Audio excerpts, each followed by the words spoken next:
Hey Angela, have you heard about the upcoming romantic comedy movie, Love and Laughter? I hear it's going to be a huge hit. Oh really? I haven't heard about it yet. Who's in it? It stars Emma Stone and Ryan Reynolds. I think they have amazing chemistry together. That sounds great. I love both of them. Do you know what the movie is about? It's about a couple who have been together for a while, but they start to lose their spark.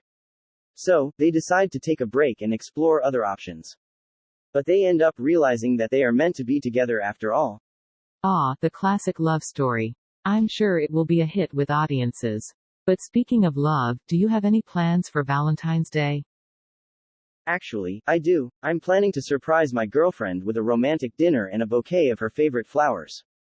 That sounds lovely. As for me, I'm still single, but I have a date with a box of chocolates and my favorite rom-coms.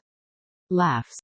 Hey, that's not a bad way to spend Valentine's Day. Speaking of jokes, have you heard the one about the comedian who told a joke so funny, everyone laughed until they cried? No, I haven't. Do tell. Well, it's a bit of a long one, but it's worth it. Tells the joke. Oh my god, that's hilarious. You have to tell me more jokes like that. Sure, I have plenty. But we should probably get back to work on our movies now. Right, of course. But thanks for the laugh, Kivu. It's always good to have a little humor in our lives. Absolutely, Angela. And who knows, maybe we can sneak a few jokes into our movies too.